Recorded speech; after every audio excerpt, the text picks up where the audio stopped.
Good morning, everyone. I am Christian Lloyd Ipaguli, and today we tackled about the different president of the Philippines. Is anyone here know as the first president of the Philippines? Very good. The first president of the Philippines is Emilio Aguinaldo.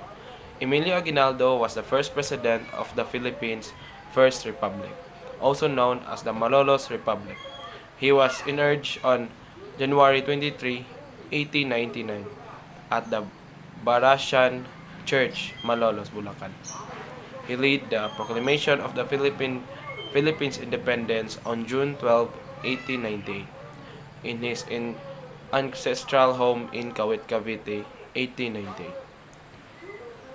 Emilio Aguinaldo achieved independence of the Philippines from Spain and was elected the first president of the new republic under the Malolos Congress. And the second president is Manuel L. Quezon. He was the first Filipino to head a government of the entire Philippines, as opposed to the government of previous Philippine states. And he is considered to have been the second president of the Philippines after Emilio Aguinaldo 1899 and 1901, whom Quezon defeated in the 1995 presidential election. And the next is Josepe Laurel. Josepe Laurel was the third president of the Philippines and the president of the Second Philippines Republic. His inauguration was October 14, 1943, in the Legislative Building, now a National Museum.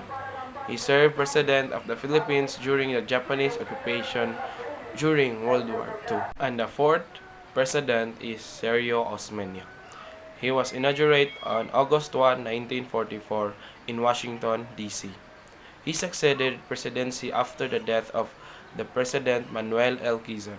During his administration, the Philippines joined the International Monetary Fund. Sergio Osmeña was the first Visayan became president, born in Cebu City. And the fifth president is Manuel Rojas. He was inaugurated on May 28, 1946 at the National Museum building.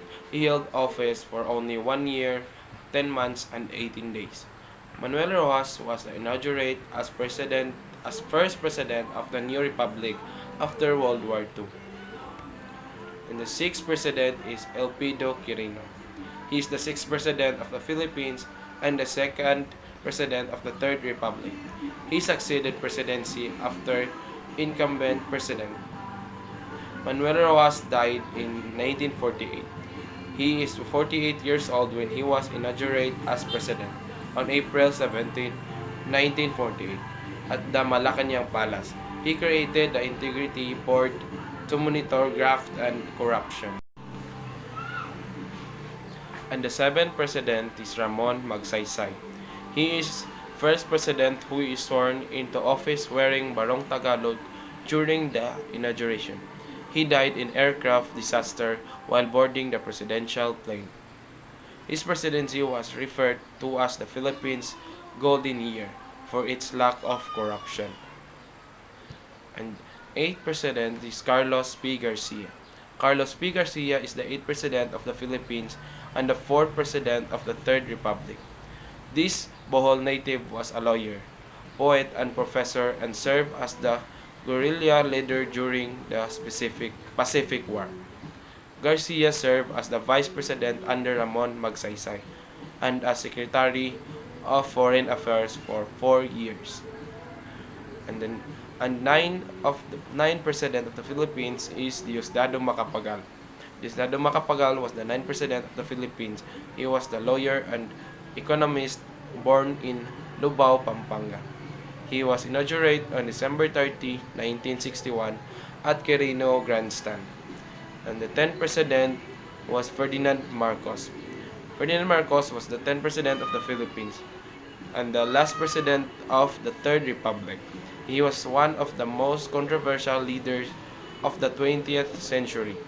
He ruled the Philippines for 21 years and was removed from office after the People's Power Revolution. He declared martial law on September 22, 1972. He increased the size of Philippine military and armed forces. And for the 11th president is Corazon Aquino. Corazon was the first woman president of the Philippines. She was the 7th president and democracy icon, one of the 100 women who shaped world history and the 20th most influential Asians of the 20th century. She initiated charitable and social activities helping the poor and the needy. For the 12th president is Fidel V. Ramos. Ramos reached out the peace talk with the rebels such as Moro National Liberation Front and New People's Army. Fidel Ramos is the 12th president of the Philippines and the oldest living former president of the country. FBR is now 42 years old. He is one of the most admired presidents because during his presidency, he restored economic growth and stability in the country. The 13th president of the Philippines is Joseph Estrada, and he is the first film actor to become a president in the country. During his year in office, economic growth was low, and he faced impeachment proceedings. He became the first president in Asia to be impeached from an executive rule. He was ousted from the presidency in 2001. Moro Islamic Liberation Front headquarters and camps were captured during his presidency. For the 14th president is Gloria Macapagal Arroyo.